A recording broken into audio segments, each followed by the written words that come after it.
Bem-vindo a mais um estudo de um capítulo da Bíblia.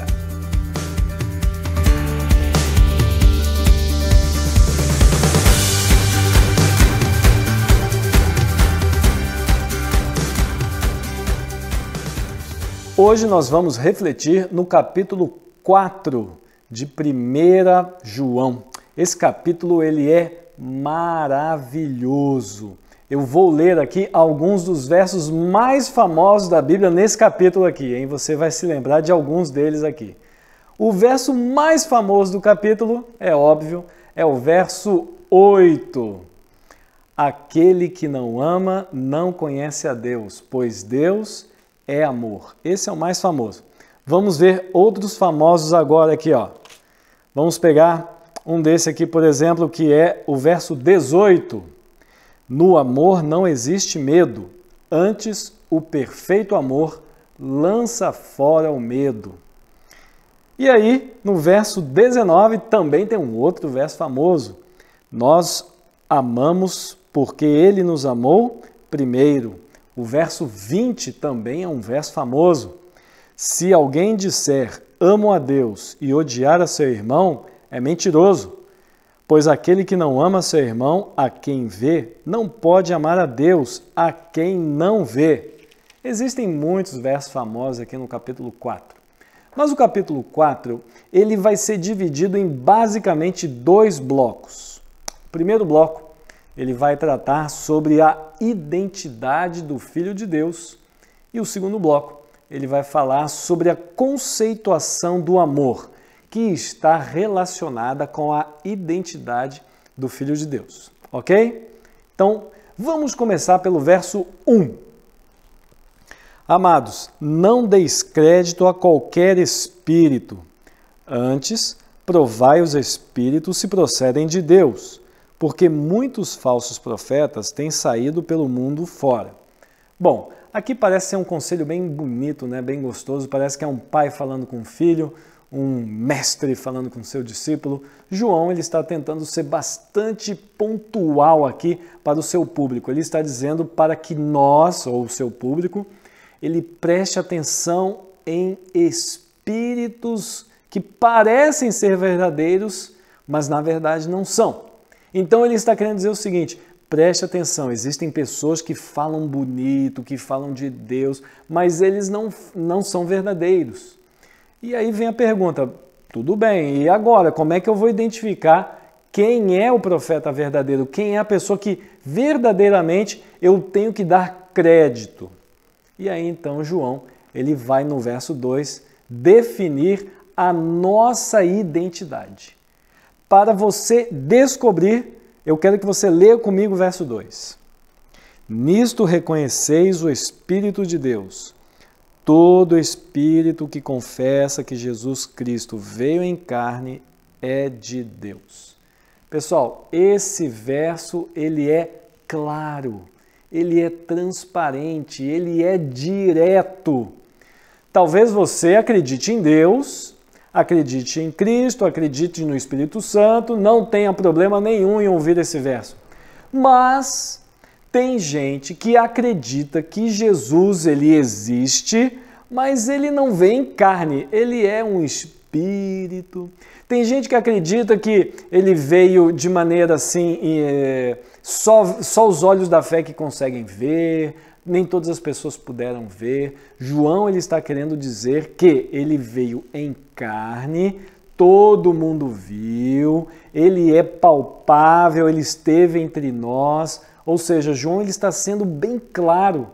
A pessoa que diz que Jesus é uma coisa, é outra e tal, João ele está definindo uma identidade.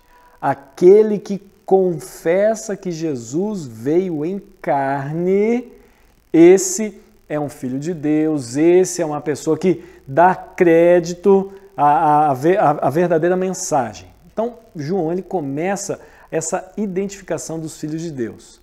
E a partir daí, é só uma ênfase agora que a gente vai começar a pegar. Então, vamos pegar a partir do verso 3, 4 e vamos dar ênfase a esse tipo de identidade. Nós já vimos que a primeira característica é a confissão de que Cristo veio em carne.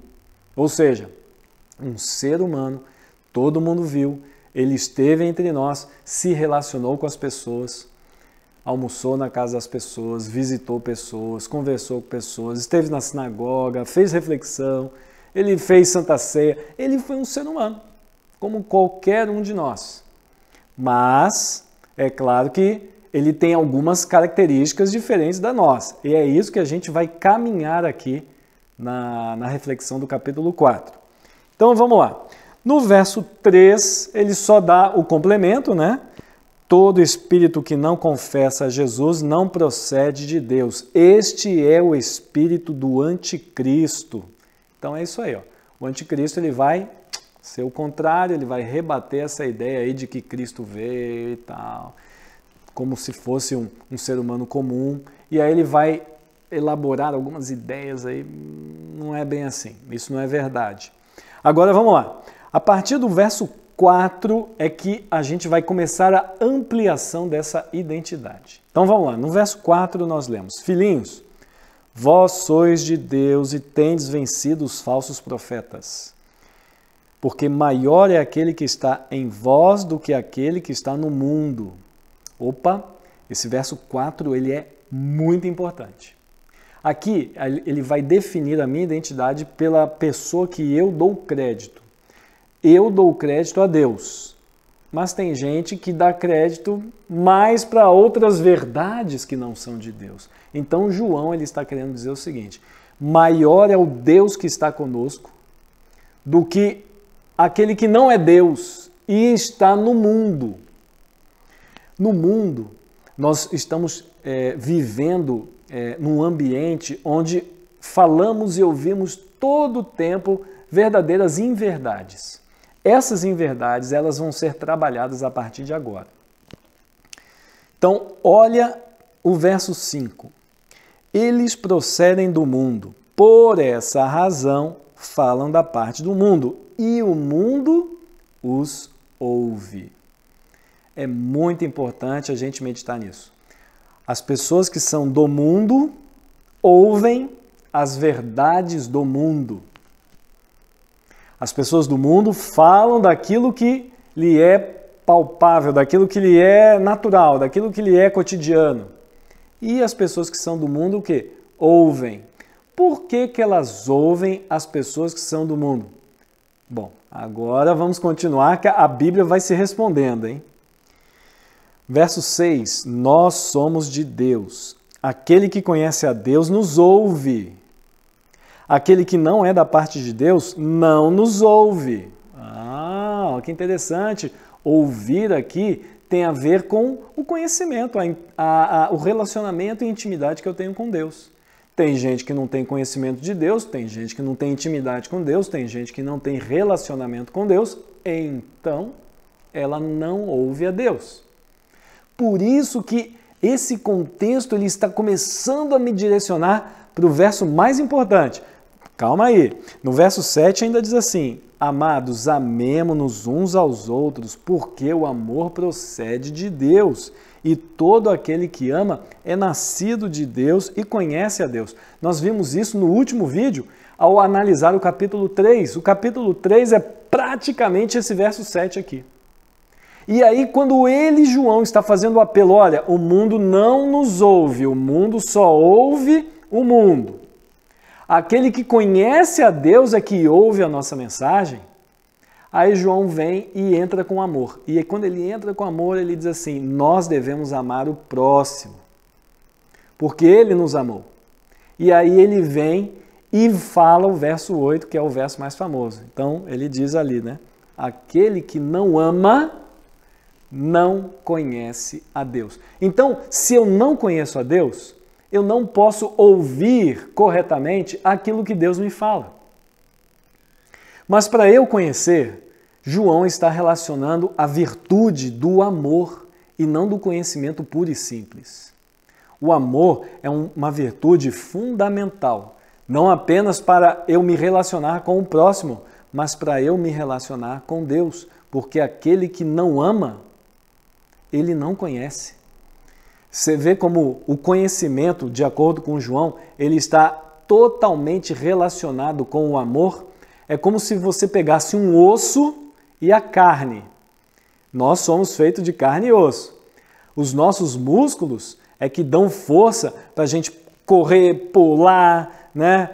Pegar as coisas ali com a mão e apertar as coisas ali com o pedal e correr com a bicicleta. Isso são os músculos. Mas os músculos, eles precisam ter os ossos para que, com essa combinação, os ossos e os músculos possam nos fazer entrar em movimento. O nosso movimento aqui com a língua, com o ouvido, com os olhos, prestando atenção, falando, conversando. Tudo isso tem a ver com esse conjunto. E o apóstolo João, ele está sendo claro. Aquele que não ama, não conhece. Eu preciso do amor e do conhecimento. Eu preciso do músculo e do osso. Ou seja, para eu conhecer a Deus, não basta dizer, eu conheço a Deus. Você precisa amar. E agora, ele vai definir a identidade de Deus, porque ele diz que Deus é amor. Ok, Deus é amor. E como é que nós, seres humanos, entendemos que Deus é amor? Porque a Bíblia, ela identifica Deus de muitas formas, né? Nós ouvimos que a Bíblia aqui nos ensina, Deus é Espírito, Deus é bondoso, Deus é verdade, Deus é paz. E João, ele está explorando a identidade de que Deus é amor. Agora, ele vai falar o verso 9 e 10, praticamente a mesma coisa, o verso 9 e 10. Ele vai explicar para a gente como é que esse negócio de Deus é amor. E do verso 11 até o último verso do capítulo, ele vai fazer um tipo de ênfase em repetição desses versos 9 e 10. Presta atenção nos versos 9 e 10. Nisto se manifestou o amor de Deus em nós, em haver Deus enviado seu Filho unigênito ao mundo para vivermos por meio dele. Ou seja, o 9, ele está sendo pragmático, como João é pragmático. Olha como Deus é amor, ele enviou seu Filho para o mundo. Ok? Verso 10. Nisto consiste o amor. Então aqui a gente vai ver qual é o conteúdo do amor. Não em que nós tenhamos amado a Deus, mas em que Ele nos amou e enviou o seu Filho como propiciação pelos nossos pecados. Então está aqui, o verso 9 e 10 é basicamente o quê? Deus nos amou de tal maneira que Ele enviou seu Filho. Então, essa aqui é a ideia lá do Evangelho, né, de João, no famoso capítulo 13, o verso 16, porque Deus amou o mundo de tal maneira que enviou seu Filho. Os versos 9 e 10 é a mesma ideia, ele só está usando palavras diferentes aqui nessa construção. Agora, a partir do verso 11, nós vamos começar a trabalhar com Deus é amor, Deus enviou o seu Filho, Deus nos salvou, Deus nos amou primeiro. Ele vai fazer esse trabalho meio que repetido, enfatizando uma coisa e depois outra, uma coisa e depois outra. João é bastante didático, é como se a gente estivesse pedalando, né? Agora é o pé esquerdo que está pedalando, agora é o pé direito que está pedalando, agora é o pé esquerdo que está pedalando, agora é o pé direito que está pedalando. João vai fazendo isso agora a partir do verso 11. Então vamos lá, acompanha comigo aqui. Amados, se Deus de tal maneira nos amou, devemos nós também amar uns aos outros. Isso está em paralelo com o verso 7. Tá? Beleza. Então, Deus nos amou de tal maneira, e agora, qual que é o pedido de João? De tal maneira, vamos amar o próximo. Ok? Em cima dessa ideia, o verso 12, ele vai falar que jamais ninguém viu a Deus. Se amarmos uns aos outros, Deus permanece em nós e o seu amor em nós é aperfeiçoado. Aqui eu poderia até dizer o seguinte, ninguém jamais viu a Deus e quando nós amamos o próximo vê Deus em nós. Mas aqui ele está utilizando uma outra ideia, ele está utilizando a ideia de que o amor é aperfeiçoado. Essa parte é muito importante e eu quero dar um exemplo para vocês. O amor é a maior virtude que a Bíblia trabalha conosco, né? O amor ele é fundamental. Ele é tão fundamental que o apóstolo Paulo, Pedro, João, todos os autores bíblicos de uma ou outra forma eles vão falar do amor. O amor, ele tem várias linguagens. A psicologia, ela chega a nos ensinar que quando um homem não consegue dizer para sua esposa, ou a sua namorada, né, que a ama, ele não consegue, ele tem vergonha, a sua educação, né, do seu pai, da sua mãe, não foi uma educação que o sustentou a isso, então ele tem dificuldade para dizer eu a amo, mas ele gosta, ele ama realmente a sua esposa, a sua namorada. Então o modo como ele trata, o modo como ele cuida, o modo como ele fala com a sua esposa é uma linguagem de amor.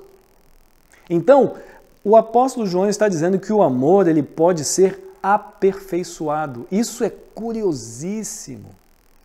Então veja, Deus aqui ele está dizendo que, melhor, João aqui ele está dizendo que nós, quando começamos a amar, começamos a conhecer a Deus, porque nós começamos a sentir o gosto do prazer de amar as pessoas. Dizem que receber presentes é muito bom. Mas você já deu um presente? Porque quando eu dou um presente, eu me sinto mais realizado, é mais gostoso.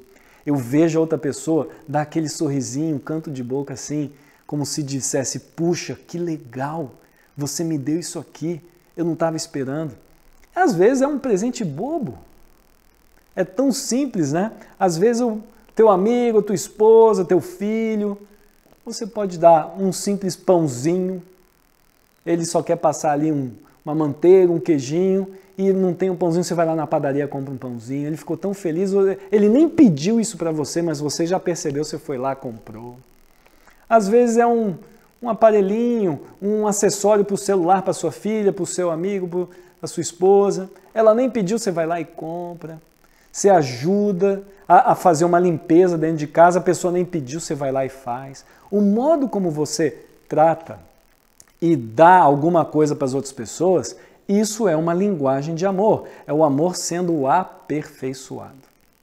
Por isso que o racismo, a misoginia, a xenofobia, isso são modos ou palavras para dizer o seguinte, eu não consigo expressar e definir o amor se eu for uma dessas pessoas. O próprio capítulo 4 aqui, ele vai falar sobre esse tipo de coisa. Por exemplo, o verso 20, ele diz, né? Se alguém disser amo a Deus e odiar a seu irmão é mentiroso. Ou seja, como é que eu posso amar a Deus e odiar o meu irmão? Mas acredite, na igreja isso acontece bastante. Bem, vamos lá então. Vamos continuando aqui. No verso 13, nós percebemos que João ele está definindo agora um novo elemento que Deus não apenas nos deu Jesus, mas aqui, ó, no verso 13 diz, na parte final, em que nos deu do seu Espírito. Ou seja, Deus é Espírito, é como se Ele tivesse dado Ele mesmo. Ele deu a Jesus, Ele deu o seu Espírito, Ele está nos dando alguma coisa, Ele está nos presenteando. Deus ele tem um amor muito aperfeiçoado. E talvez na nossa cabeça não entre essa ideia porque a gente pensa assim, ele está dando o que é ele mesmo, o que é dele, ele está ficando mais pobre, ele está perdendo força, ele não é mais Deus, ele é um Deus mais fraquinho, ele está perdendo tamanho. E não tem a ver com isso. Olha aqui, ó, deixa eu ler o verso 18 para a gente poder entender. No amor não existe medo. Antes, o perfeito amor lança fora o medo. Deus não tem medo de nos amar. Deus não tem medo de nos ajudar. Deus não tem medo de entrar em ação. Olha como João está trabalhando a ideia do amor. Então, ele trabalha primeiro com a nossa identidade. Quem é um filho de Deus? Aquele que dá crédito às pessoas e à mensagem que diz, que afirmam, Jesus veio em carne. Beleza, essa é uma dica. E agora ele está definindo o amor. Aquele que ama, conhece. Ou seja, o músculo e o osso. Agora ele está trabalhando essa definição de amor. Um pedal aqui, um pedal ali. E o verso 14 é um pedal do amor de Deus. Eu permaneço em Deus, ao verso 14 aqui. Nós temos visto e testemunhamos que o Pai enviou o seu Filho como Salvador do mundo. Então, Deus, ele nos ama e agora ele envia. O verso 15 repete a ideia do verso 1, aquele que confessar que Jesus é o Filho de Deus, Deus permanece nele. Tá vendo? Uma ideia aqui, uma ideia ali. Verso 16, nós conhecemos e cremos no amor de Deus, no amor que Deus tem por nós. Deus é amor e aquele que permanece no amor permanece em Deus e Deus nele. Então, a ampliação do verso 8, aqui no 16. E aí vem o verso 17, mais uma vez, falando do aperfeiçoamento. Nisto é em nós aperfeiçoado o amor, para que no dia do juízo mantenhamos confiança. Pois, segundo ele é, também nós somos neste mundo. Se Deus é amor, nós somos amor neste mundo. Por isso que é importante ajudar, amar, tolerar e ser paciente com as outras pessoas.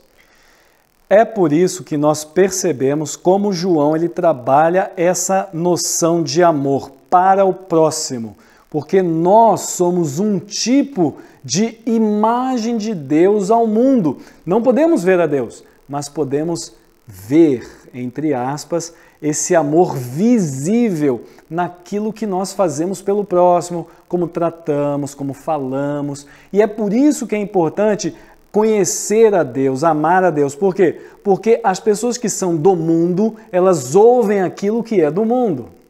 As pessoas que são de Deus ouvem aquilo que é de Deus. Mas não é possível ser convertido? É claro que é possível. A Bíblia foi escrita exatamente para isso, para que o ser humano pudesse ser transformado. E de acordo com esse capítulo, o ser humano ele pode ser aperfeiçoado. Esse é o pano de fundo do amor para comigo e para com você. Enfim, o capítulo então, ele termina com o verso 21, que diz assim: Ora, temos da parte dele este mandamento, que aquele que ama a Deus, ame também a seu irmão. Vamos encerrar por aqui o estudo do capítulo 4. No próximo vídeo, vamos concluir com o capítulo 5, essa primeira carta aí de João. E hoje eu queria fazer um apelo bem simples e direto para você. Você tem dado ouvidos à palavra de Deus ou ao mundo? Eu quero ouvir a Deus. Eu quero conhecê-lo. Eu quero amá-lo. Eu aceito esse desafio. Parece simples, né? Meu amigo, se tem uma coisa difícil nesse mundo, é entender que há esperança ou que há amor, porque a gente não está conseguindo ver essas coisas. Mas na Bíblia diz que quanto mais amarmos, mais nós vamos conhecer a Deus. Aceite esse desafio. Eu vou orar por você, para que Deus possa tocar no seu coração. Abra o seu coração, dê uma chance a Ele. Oremos. Senhor nosso Deus, muito obrigado, porque na Tua palavra encontramos a certeza de que o Senhor nos ama. O Senhor enviou Jesus para nos salvar. E hoje, nesse capítulo, meditamos que nós também podemos ser como o Senhor, podemos ajudar o próximo, ajudar outras pessoas, amar outras pessoas. Não é fácil, mas nós queremos aceitar esse desafio. Queremos amá-lo, queremos conhecê-lo. Nos dê oportunidades, nos dê chance e que nós também possamos nos dar essa chance. Esteja com cada família que está nos ouvindo, com seus desafios, suas lutas. Nos acompanhe. É o que pedimos e agradecemos em nome de Jesus. Amém. Amigo, foi bom estar com você. A gente se vê no próximo vídeo. Um abraço, até mais.